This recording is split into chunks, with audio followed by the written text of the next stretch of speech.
আসসালামু আলাইকুম, স্বাগতম দ্য ওয়ার্ল্ড ব্রিফ সংবাদে। আমি মোহাম্মদ জায়েদ গাজী আজকের সব আন্তর্জাতিক খবর নিয়ে হাজির হয়েছি। শুরুতেই জানিয়ে দিব সংবাদ শিরোনাম, তারপর বিস্তারিত। প্রতিটি হামলায় ৯০টি মিসাইল ছুড়বে ইরান। ইরানের হাইব্রিড হামলায় তছনছ মার্কিন উদাইরি ঘাঁটি। মধ্যপ্রাচ্যে ড্রোন বিশেষজ্ঞ পাঠাচ্ছেন জেলেনস্কি। আমাদের অনুমতি ছাড়া ইরানের সর্বোচ্চ নেতা বেশিদিন টিকবে না, ট্রাম্প। ইরানি নাবিকদের জন্য বিনামূল্যে ভিসা দেবে শ্রীলঙ্কা। এই বিষয়ে আপনার মতামত কমেন্টে জানান এবং যুদ্ধের সব আপডেট আগে পেতে চ্যানেলটি সাবস্ক্রাইব করে যাবেন। আসসালামু আলাইকুম, স্বাগতম জানাচ্ছি দ্য ওয়ার্ল্ড ব্রিফ সংবাদে। আমি মোহাম্মদ জায়েদ গাজী। এতক্ষণ শুনছিলেন সংবাদ শিরোনাম, এবার বিস্তারিত। প্রতিটি হামলায় ৯০টি মিসাইল ছুড়বে ইরান, এমন একটি খবর সম্প্রতি আন্তর্জাতিক প্রতিরক্ষা বিশ্লেষকদের মধ্যে ব্যাপক আলোচনার জন্ম দিয়েছে, যা মূলত মধ্যপ্রাচ্যের বর্তমান ভূ-রাজনৈতিক সমীকরণ এবং সামরিক শক্তির ভারসাম্যের একটি নতুন দিক উন্মোচন করছে। আধুনিক সমরবিদ্যায় ব্যালিস্টিক এবং ক্রুজ মিসাইলের ব্যবহার কোনো নতুন ঘটনা না হলেও একটি নির্দিষ্ট হামলায় একসঙ্গে ৯০টির মতো মিসাইল নিক্ষেপ করার যে কৌশলগত সক্ষমতার কথা বলা হচ্ছে, তা মূলত স্যাচুরেশন স্ট্রাইক বা ওভারওয়েলমিং ফায়ার পাওয়ারের একটি ক্লাসিক উদাহরণ। প্রতিরক্ষা বিশেষজ্ঞরা মনে করেন, যখন কোনো দেশ একসাথে এত বিপুল সংখ্যক মিসাইল ফায়ার করে, তখন তার মূল লক্ষ্য শুধু প্রতিপক্ষের স্থাপনা ধ্বংস করা থাকে না, বরং প্রতিপক্ষের যে অত্যাধুনিক এয়ার ডিফেন্স সিস্টেম বা আকাশ প্রতিরক্ষা ব্যবস্থা থাকে, সেটিকে সম্পূর্ণভাবে বিভ্রান্ত বা অকার্যকর করে দেওয়াও এর একটি বড় উদ্দেশ্য। আধুনিক প্রতিরক্ষা ব্যবস্থাগুলো যেমন প্যাট্রিয়েট বা থার্ড সিস্টেম নির্দিষ্ট সংখ্যক লক্ষ্যবস্তুকে ট্র্যাক এবং ইন্টারসেপ্ট করতে পারে, কিন্তু যখন রাডার স্ক্রিনে একসাথে ৯০টি দ্রুতগতির প্রজেক্টাইল ধেয়ে আসে, তখন সিস্টেমের প্রসেসিং ক্ষমতা চরম পরীক্ষার সম্মুখীন হয়। ইরানের নিজস্ব প্রযুক্তিতে তৈরি ফাত্তাহ বা খুররাম শহরের মতো হাইপারসনিক ও ব্যালিস্টিক মিসাইলগুলোর রেঞ্জ এবং স্পিড এমনিতেই আন্তর্জাতিক মহলের গভীর পর্যবেক্ষণে রয়েছে, আর এর সাথে যদি এই ধরনের ভলিউম বা সংখ্যার আধিক্য যোগ হয়, তবে তা যে কোনো সামরিক ঘাঁটির জন্যেই এক বিশাল স্ট্র্যাটেজিক চ্যালেঞ্জ। এই ধরনের খবরের পেছনে অবশ্য একটি মনস্তাত্ত্বিক কূটনীতিও কাজ করে, যাকে আন্তর্জাতিক সম্পর্কের ভাষায় বলা হয় ডিটারেন্স বা প্রতিরোধমূলক ভীতি প্রদর্শন, যার মাধ্যমে একটি দেশ তার প্রতিপক্ষকে এই বার্তা দিতে চায় যে যে কোনো ধরনের আগ্রাসনের বিরুদ্ধে তাদের প্রতিক্রিয়া হবে অত্যন্ত ব্যাপক এবং অপ্রতিরোধ্য। ইরানের হাইব্রিড হামলায় তছনছ মার্কিন উদাইরি ঘাঁটি, এই শিরোনামটি আধুনিক সামরিক কৌশল এবং সাইবার ওয়্যারফেয়ারের এক অভূতপূর্ব সংমিশ্রণের দিকে আমাদের দৃষ্টি আকর্ষণ করছে, যা প্রথাগত যুদ্ধের ধারণাকে পুরোপুরি পাল্টে দিচ্ছে।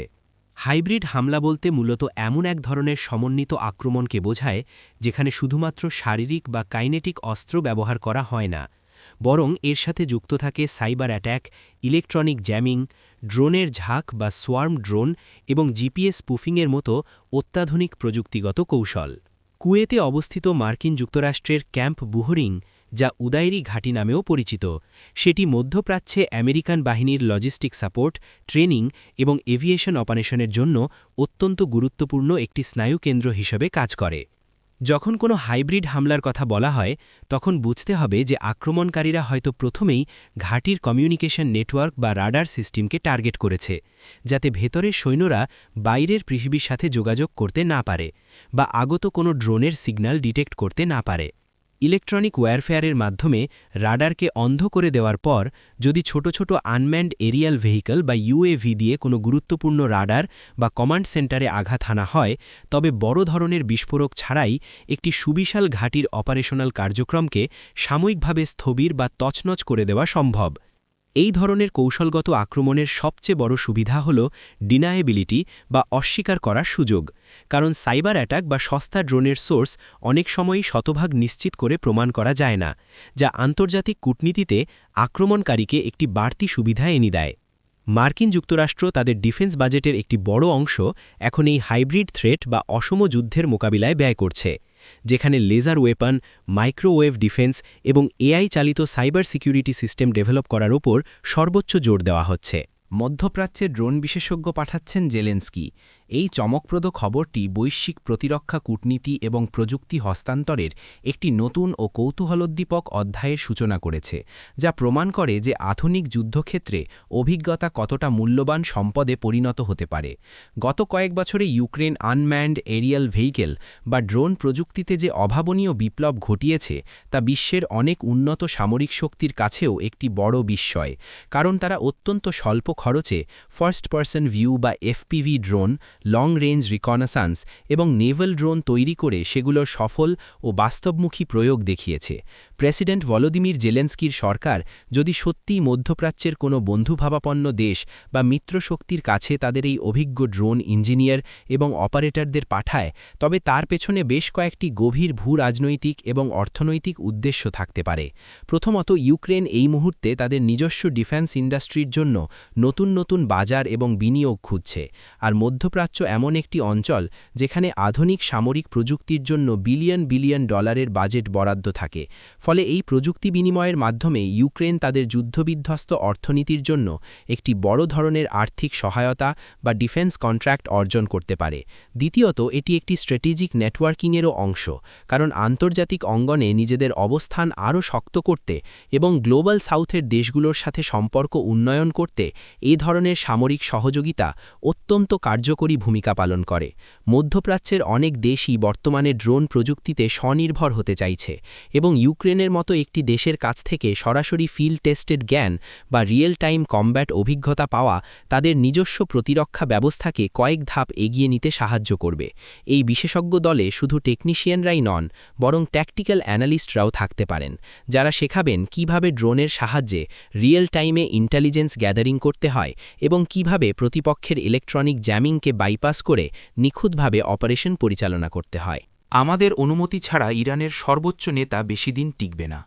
সাবেক মার্কিন প্রেসিডেন্ট ডোনাল্ড ট্রাম্পের এই ধরনের মন্তব্য আন্তর্জাতিক কূটনীতিতে একটি চরম আগ্রাসী রেটারিক বা বাক্যবাণ হিসেবে পরিচিত, যা মূলত আমেরিকার অভ্যন্তরীণ রাজনীতি এবং তাদের বিদেশ নীতির একটি নির্দিষ্ট প্যাটার্নকে প্রতিফলিত করে। ডোনাল্ড ট্রাম্প তার প্রেসিডেন্সি চলাকালীন সময়ে এবং তার পরবর্তীতেও সবসময়ই ম্যাক্সিমাম প্রেশার বা সর্বোচ্চ চাপ প্রয়োগের নীতির প্রবক্তা হিসেবে নিজেকে উপস্থাপন করে এসেছেন, যেখানে অর্থনৈতিক অবরোধ, আন্তর্জাতিক একঘরেকরণ এবং কড়া কূটনৈতিক হুঁশিয়ারির মাধ্যমে প্রতিপক্ষকে কোণঠাসা করার কৌশল নেওয়া হয়।